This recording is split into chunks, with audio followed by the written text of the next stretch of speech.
What's up, everybody? Welcome to the PickSix Podcast, CBS Sports Daily NFL Podcast. I'm Will Brinson. I'm your host. It is Wednesday, July 21st, and we are moving right through our training camp burning question series. Up on this episode, the NFC North with our buddy Cody Benjamin. We'll talk about the Packers, Vikings, Bears, and Lions. Oh my! In the feed, other burning questions, including the AFC North, which does not feature me.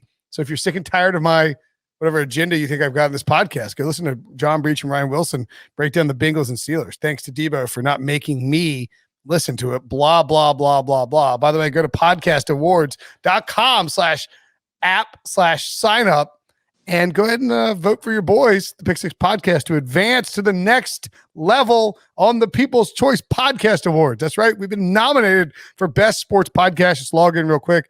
Type in my name under favorite podcast influencer if you feel inclined to, and then click the sports button, drop down, select PickSix Podcast, ignore fantasy football today, select PickSix Podcast, and let's go win this thing and get me a tattoo. What do you say, Cody? What's going on, buddy? I mean, you're up for awards. You've got like the rainbow of Bud Lights in the back. I feel like this podcast is now something I can like put on my resume. I mean, this is the real deal. I'm you should totally put it on your resume if you're looking forward to not getting another job in the near future. No, this is we're the number 7 football podcast in Australia or something. Well, you're international. You are an official friend of or whatever. What do we call it? What do we call it, Debo? Not a friend of the podcast. Anybody who does an episode is a friend of the podcast. Yeah, I'd like to know, like, I feel like we're going to need like a chart soon. I mean, to know like where, like there's like gratings, like the different colors. I feel like I'm not like, I don't want to boast. It's like when you watch, when you're watching the radar to see if there's going to be a big thunderstorm coming. And so for instance, last night, there was a big one coming in Wilmington where we were at my in-laws house. And, it's like green is just rain. Yellow's a lot of rain. Orange, you're getting a little nervous. Red, you got to batten down the hatches. I got purple last night. So I would say that. Okay. Wow. Yeah, purple is kind of terrifying. I was like, we may want to hide. Anyway, I would say that like, you're it's like define the relationship kind of a thing. Like, I feel like we're really starting to get friendly on here. I mean, we are. I would put you I wouldn't put you at red. Right. But red would be like, I feel like you're on doing the show every day. So I would put you at orange. I think orange is a good spot. I don't mean to delay this segment it doesn't need to go much longer than this, but I was joking with one of our editors, Brett Anderson, about how I feel like if you're like a real regular on the PickSix, like you, Brinson, will like easily just like kind of rip into me. Like if I were like that, correct. You know what I'm saying? Like correct. I haven't yet gotten like the actual like this is supposed to hurt jabs from you. So like you know what I'm saying? Like there's you thrown like Sean under the bus. Well, yeah. Like, that's like, but like I've known. I mean, Wilson, me making fun of Wilson and Breach is that's a whole different. It's like a family. It's a family thing. So well, it's not even a family. We've just been doing it for so long that it's. Like I wouldn't want you to. Not that I would think you would do this. I wouldn't want you to hang up and be like, "Wow, did you mean that?" yeah. I guess. Right, so let's get into the other thing you can do if you're a regular is you are allowed to derail the podcast without me even flinching. Like I would not like chatting Debo like, "What is he talking about?" I'm like, like because sometimes I'll chat Debo not for you, but like, "Hell's going on?" Boy. Okay, let it ride. You're good to go. Let's dive into the NFC North, and we start with the Packers, and it's pretty obvious when you're writing this story, the first thing you do is you go into our CMS and you type Packers and you type, is Aaron Rodgers going to be the quarterback? There's no need. You don't even need to look at the depth chart. You don't even need to ponder anything else about the Green Bay Packers this offseason because the only burning question is whether Aaron Rodgers. Exactly. I mean, you can nitpick, like even their like who's starting opposite Jair Alexander, but that like matters. No, there zero. are definitely questions, but no one cares. Exactly. In the grand scheme of, in light of Aaron Rodgers being absent. And I think so. We were posed to do this as kind of like questions that need to be answered before the season begins. And I think it does need to be, it obviously needs to be answered before the season begins for the Packers. Is Aaron Rodgers our quarterback? Because I don't see a scenario where if it's week 1 and Aaron Rodgers isn't in uniform for the Packers, I think it's very hard to believe he's going to be coming back in week 3, week 4, whatever. I think if it gets to that point, I mean, you need to know, like, what that completely adjusts expectations for the season. Like, week 1, week 2, week 3, you're already in the NFC North race. Like, if Jordan Love is under center, heaven forbid, Blake Bortles is under center, like, you need to know what the expectations are for this year. And obviously, if, like, I know you've mentioned on previous podcasts, like, what's the scenario if Jordan Love like looks incredible in the preseason? I mean, that's another thing. Like, the question still has to be resolved by week 1. Maybe that gives you more of a leeway to trade Rodgers. I don't know. It has to be answered though before the prevailing logic now. You said Adam Schefter tweeted out on Tuesday. I believe his tweet was specifically that. I got to find it in my retweets here. Sorry, I should have had that ready. I thought I had it right here. Crap on me. That basically the Packers offered Aaron Rodgers a 2-year extension that would lock him into Green Bay for the next 5 years, and make him the highest paid player in football, and he turned it down. Now, one of two things can be true here because I don't believe they're mutually exclusive. But one, that's true. And that the Packers offered him that deal, and there's no gray area around it. And Aaron Rodgers is like, no, I'm done with you. I'm out. I find that difficult to believe because I firmly think, Cody, if they offered him they're like, listen, here's a deal that guarantees you control your future for the next 5 years, and you can guarantee you're in Green Bay for the next 5 years, that he would take it. And so I think what's more likely is that the second scenario, which is that the Packers are trying to curry public favor as we get into training camp. To me, that's what Green Bay is doing by having Adam Schefter tweet that out. And I'm not questioning Adam Schefter's journalistic integrity or the reason why he would tweet that out. I think he was told that by a high-ranking source in Green Bay, by somebody in Green Bay he can trust. And so he's going to tweet that out but I also think there were probably some extenuating circumstances to whatever may have been offered to Aaron Rodgers. I just don't believe he would have turned down that deal. I think that's the deal he wants. Well, I mean, so what would be the scenario if they didn't actually offer that? Then you're trying to still get Aaron Rodgers back in town by lying about an extension you offered. I mean, I'm trying to find, like, what would be the logic? I know you'd be currying public favor, but for what? An inevitable trade of Aaron Rodgers? Like we tried, but I just feel if you're the Packers at this point, you've decided we're not trading Aaron Rodgers. Sure. And if he wants to play, he has to play for us. But you need the fans. Look. Yeah, but then couldn't Aaron Rodgers at some point come out and he's been kind of like he hasn't been like overt in his displeasure. He's been like he has in some way. No, he hasn't. I think you're right. He has been like, very he's been coy. like intentionally subtle about like poking fun at the Packers. But you don't think that in that scenario, Rodgers camp wouldn't come back with their own kind of a public favor thing, like saying, no, absolutely not. They did not offer me the highest deal. I think that's possible. But the other thing is, I know The Athletic reported earlier this offseason, and others probably have as well, that money is not the issue. And I know what you're saying. It'd be hard to be offered to be the highest paid player in football, to have 5 years under contract in Green Bay. I mean, they're basically saying Jordan Love, that experiment is done if you're doing that. And so you would be regaining power in Green Bay. But if the reality is that he doesn't care about the money, he's truly just done with this organization, then it would make sense if he turned it down. But that does seem like is he really going to do that to go play for the Broncos? I don't know. Yeah, I mean, there's different layers to it. And we don't know. Maybe he just said, I'm done with Green Bay.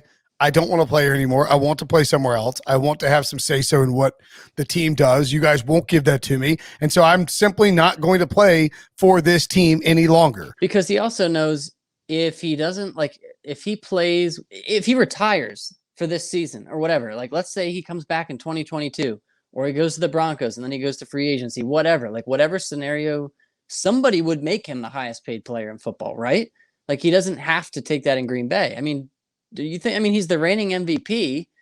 He's pretty old. Well, I mean, look at Tom. I mean, Tom Brady didn't break, I guess. I don't know that I would want to be tied to Aaron Rodgers for the next 5 years. I don't either, but I'm saying like if he hits the market somehow, I think that like Denver would easily make him the highest paid player in football. Las Vegas easily would, like if they have that room and that flexibility. So here's what Ryan Wood of PackersNews.com says too, and that's the Green Bay Press Gazette, Milwaukee Journal Sentinel combined together. He confirmed the report from Schefter. He said, in an attempt to mend the relationship with Aaron Rodgers, the Packers offered a contract extension this offseason that would have tied the quarterback to the team for the next 5 seasons, sources confirmed. That's why I think it's kind of interesting, because tying Aaron Rodgers to the Packers for the next 5 years does not guarantee Aaron Rodgers' future over the next 5 years. And I guess that I know this sounds like crazy semantics, but the Packers have done this before. When they announce big contracts, they announce it leading into the season. They like to make it a big, doing the whatever. What's the Green Bay dance they do? Like, I don't know. I always say like, I'm happy to know it. I don't know what's wrong with me today. But the point being is that they like to make it a big thing. Like, oh, season's starting. Lots of teams do this. It's the old school way of PR thinking around the NFL, and make fans happy. We got to lock down the MVP, et cetera, et cetera. This offer is not made immediately after Rodgers' third MVP season, but rather after it became apparent the relationship between team and quarterback was fractured. One source told Packers News. It was believed that Rodgers' initial hesitancy to make any meaningful alterations to Rodgers' contract after the season only exacerbated the quarterback's frustrations. But the Packers regrouped to offer an extension that would expire after Rodgers' age 42 season. There's so many things to unpack from that. Like, I don't think there's anything clear cut about this. Is what I'm saying. No. And you're saying tying Rodgers to them for 5 years. I mean, his current contract ties him to the Packers beyond this season. And correct. So you can say semantics, but like that's how you have to talk about it. He's tied to the Packers for the next 3 years. I mean, we say that about anyone who signs an extension, right? They've locked him up through 2025. Well, on paper, yes, but they can actually get out of it in 2022. I mean, that's I know Joel Corey has talked tons about. He believes like the Packers' plan all along was get out of the Aaron Rodgers contract after this coming season. That's why they spent a first-round pick on Jordan Love, and Aaron Rodgers probably sees that. So throw on another 2 years. 100%. Yeah, throw on another 2 years of the contract. We have no idea what that contract offer, if it happened, looks like. So let's say, but to your point, I don't think you're wrong at all. I think, and this is what I've been saying all along, is that what I think happened is, and we're going to probably talk more about the Packers than the other 3 teams in the division, but we'll see.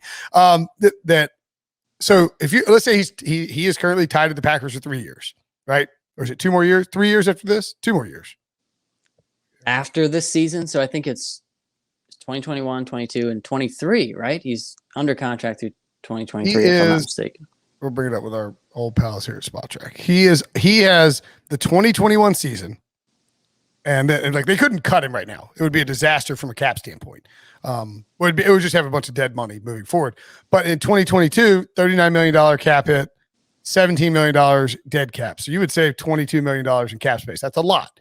In 2023, $28.3 million cap hit, $2.85 million in cap space. Now, again, if you want to use semantics, whether he's on the roster or off the roster, he is tied to the Packers in 2023. Like they're going to have $2.85 million in dead cap space. He will be on the roster sheet. If I were an NFL team, that's how I would phrase it. He's tied to us. So what you do is you guarantee the next 2 years, 2022 and 2023. You get you through Aaron Rodgers' age 40 season. And then you have 2 more years after that where you're like, look, we can get out from under it. I think they probably showed that to Rodgers, and Rodgers is like, this is the same thing I'm dealing with right now. I don't want that. What don't you understand about my contract demands? Yeah. I said, I want this. You said no. I said you drafted a quarterback in the first round. I've lit the world on fire, and now I want what I asked for, and you're not giving it to me. Then we're just getting back into the philosophical conversation that I know you've had with like Pete Prisco this offseason about like, okay, who has the ultimate say, the star quarterback or the general manager? Now, we all probably agree we'd rather have Aaron Rodgers, the quarterback, than like the Packers front office altogether. But like at the end of the day, like, but you need a front office. Like you just said, you'd be hesitant to commit to him for 5 years, and I would too, even though he's Aaron Rodgers. And so there's no way they are locking him in fully guaranteed for the next 5 years with this contract offer that we're being told about now. Right. And so maybe like, I don't know what it is. Like we've been talking about this in circles for months, but like, is it money? Is it control? Like, but control is money in some sense, like in this scenario. Like, I mean, but welcome like if to America, welcome to the NFL. If he gets out, he's at least out from under this, like, because he's talked about he has a disagreement with their philosophy there. But is he going to get that in Denver or who at like, I don't know. I think it's at the point where while he would like a Tom Brady situation, he really just wants to get out. So I don't know what he's going to do if they tell him they won't trade him, because then he's just sort of jammed. So we're still in the same spot we were a while ago. And that's why, if you were going to come up with a secondary question, and you referenced it already to the Packers, we're not going to dive deep into this, but can Jordan Love look like a starting quarterback in training camp? Because if he does, that changes the equation here for Green Bay. Yeah, a little bit. I think, I guess, to bring it back to the question, like, is Aaron Rodgers they just have to, whether that's with a new deal, whether that's with trading him, like, obviously that's not the best case scenario for the Packers. But they have to have that figured out. I just think, I guess having Aaron Rodgers for 13 weeks is better than having him for none, if he shows up late. But my goodness, you're playing with fire. You are playing with fire if you're the Green Bay Packers. Yeah. All right, let's take a break, and when we come back, the other three teams in the NFC North. Look, what happens when Aaron Rodgers is in a holdout in the offseason? We've actually done a fairly good job of minimizing the Aaron Rodgers talk, but training camps here, it's nut cutting time, so to speak. Probably not the appropriate phrase to use, but just go with it. Nut punching time would be what my son would say. He's into nut punches. It's not a fun age at all. But there are three other teams in the NFC North, including the Minnesota Vikings. And your burning question for Minnesota and Mike Zimmer, is Danielle Hunter fully healthy? I think it's a good one. This guy's a defensive player of the year candidate if he is healthy, if he's out there, if he's playing and he changes that defense. Sorry, I sort of stumbled there because I got an alert from CBSSports.com and it was into the breach : and it's something about Aaron Rodgers, but that was how they led the alert. Into the breach. Is that from John Breach, or is it spelled different? You're talking about? No, I think it's into the breach. I think it's a John Breach article. It's Aaron Rodgers received a monstrous contract offer for burning question. I don't know what Breach did. Oh, it's Breach's newsletter. Okay, it's the newsletter. Sounds which, by the way, Cody fills in on once a week. Breach only does it 4 days a week. That's the other reason why you're a part of the orange radar PickSix pod family. You do the freaking newsletter. Anywho, Danielle Hunter. Yes. I think there are bigger picture questions that are more exciting about the Vikings. Like, could Kellen Mond take over later? But if we're talking about this season, before the season, the pieces are in play. Like it's Kirk Cousins, it's Dalvin Cook, it's a play action, like play good defense. You're hoping for a defensive turnaround. I think the biggest reason the Vikings, outside of like Dalvin Cook, Justin Jefferson, those playmakers, the biggest reason they should be better this year, and we both, I think, have talked about them being underrated, is the defense should be back to Mike Zimmer normal. And Danielle Hunter is a huge reason for that. Obviously, missing him last year was huge. They don't really have many other proven pass rushers, if any, like proven starting pass rushers besides Danielle Hunter. And it kind of trickles back with the rest of the defense. I think another question on there is, can the veteran cover guys that they got, our friend Patrick Peterson, Bashaud Breeland, they brought some veteran faces into the secondary. If all those guys are just like serviceable this year, that defense should be a lot better.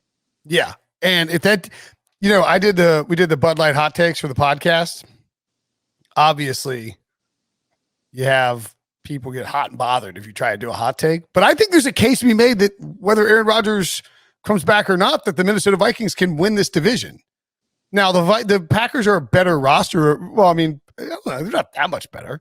They're probably a better roster. But if the defense gets back to where it was in 2019 and 2018 and before, and Kirk Cousins and Justin Jefferson and Adam Thielen and Irv Smith takes a leap forward and Dalvin Cook plays 16 games, the Vikings can win this division, especially if we have to assume that even if Aaron Rodgers plays, he, like you say, maybe it's 13 games, maybe he's not happy, maybe it's less. So whether he comes back or not, I think the Vikings have a real chance to steal this division. And Danielle Hunter's a big part. You have to have a pass rush. They didn't have anything last year, it felt like. And they lost, Michael Pierce opted out last season. But I think the Danielle Hunter question can sort of be the microcosmic version of, can the defense get back to where it was under Mike Zimmer? And if Danielle Hunter isn't ready to be Danielle Hunter, it's probably not going to happen. Yeah, no, I agree, because I think like you just look at their depth chart on the defensive line. I mean, Dalvin Tomlinson, they just brought back, who did they bring back at defensive tackle? I'm for blanking on the name. Michael Pierce. Yeah, and also Sheldon Richardson. Right. That's right. Yeah. Yeah. So, I mean, they've got interior guys, but outside of Danielle Hunter on the edges, they need some edge guys. They got to get some edge pressure. Right. Right. But yeah, I think like with the Vikings, Sheldon Richardson was mad about being asked about a prove it deal. He's like, I don't need to prove anything. I'm great. It's like, no. It's just it's a way to phrase a 1-year deal. Settle down, buddy. Yeah. Like as long as it's the Mike Zimmer, Kirk Cousins contingent at quarterback, head coach, like I'm not necessarily ready to believe they're Super Bowl contenders, but I'm also not ready to say they're going to bottom out. Like I think, and I pointed this out before, every year under Mike Zimmer, the Vikings have gone in the playoffs, out of the playoffs, in the playoffs, and they're due to be back in this year. I think they definitely can win. He's never been worse than 7-9. I know that's not. I think they're at least wild card material. And so, yeah, I mean, the defense though is the key, and we'll be watching Danielle Hunter this summer. Yeah. When you look at that, they went 13-3. They had a very good defensive rating. Looking at the, just the Pro Football References, they go 8-7-1. The defensive rating slipped. Then 10-6, it bounced back, and then 7-9, it cratered out at minus 3.8 in terms of the rating system. So they sort of go to some degree as their defense goes. And if that defense bounces back, you have to like the Vikings' chances of being much better and maybe stealing the division, even though people got really bothered when I suggested that the Vikings could win the division, which is just not that crazy of an idea. The Chicago Bears, as we pointed out with Sully in either a previous or later podcast, because I can't remember because they all blend together now. It's hard not to talk about quarterbacks when you talk about like what's each team's burning question, particularly when you have a guy like Justin Fields, who's in theory the future franchise quarterback for the Chicago Bears. He's waiting in the wings. So the question has to be, how long is Andy Dalton's leash? Yeah, exactly. I mean, I think that there are other questions that supplement the quarterback position. So their offensive line, I mean, is it playoff caliber? Because they've shuffled some pieces there. I don't see, like, Bears fans point at Darnell Mooney and they say like the wide receiver core is good. I mean, I don't know. No, it's not. It is not. So good. Like outside of Allen Robinson, I don't see a outside of unhappy Allen Robinson, by the way. Right. And like if you're banking on like Marquise Goodwin, like Tariq Cohen coming out wide, like there are weapons questions there in Chicago as well. But you would need a multi-breakout. Let's say Allen Robinson says, nah, F y'all, I'm out. You would need a multi-series breakout of Damiere Byrd, Riley Ridley, and Anthony Miller.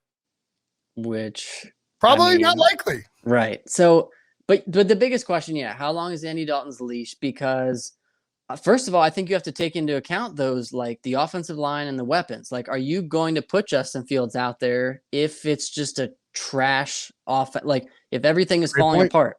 Now you have to think of it from the perspective of like Matt Nagy and Ryan Pace, who are in probably a make or break year. And are they going to be willing to yank Andy Dalton out of there because they need some kind of post 2021 promise? And so I'm just curious, is it an 0-3 start?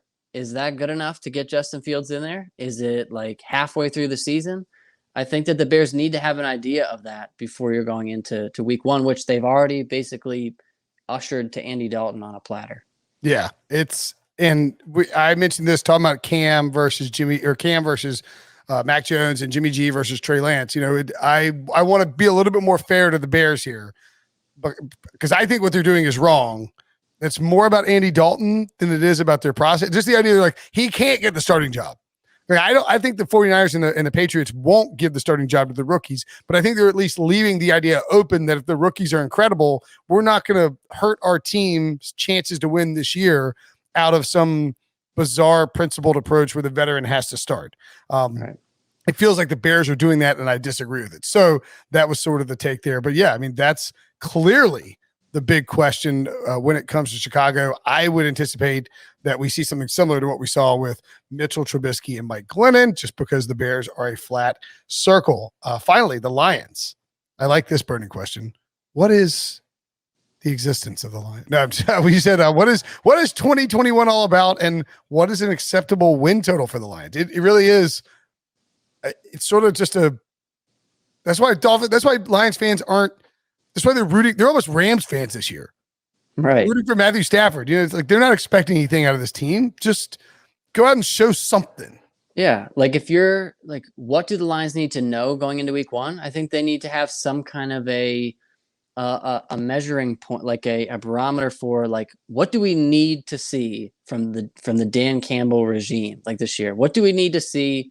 Like, does Jared Goff, another one of my questions in our story was, does Jared Goff have a legitimate chance to keep this job? Like, I think that you have to have some idea of, like, is he going to be given a fair opportunity this season? I mean, with the supporting cast, or obviously they have future draft picks. No one's committing to him long-term right now, but I think, like, for Lions, like, the Lions fans and the people that work for the Lions, like, everyone knows that the most important thing this year isn't competing for the NFC North, but, like, figuring out a vision for moving forward. And so I don't know if it's fair to, like, put a win total on the year, because you never know how the season actually plays out. But yeah, like, what would have to go wrong for you to feel bad about the division? I think you have to have that idea going into the year. Yeah, I think if they win the division, then it's build a statue of Dan Campbell or Jared Goff or something, right? I mean, I really think it is find a vision. I like it. Find a vision, because they don't have one, and they haven't had one for a long time. So do it now. All right, Cody, as always, excellent stuff. We'll be talking to you on the another division coming up shortly.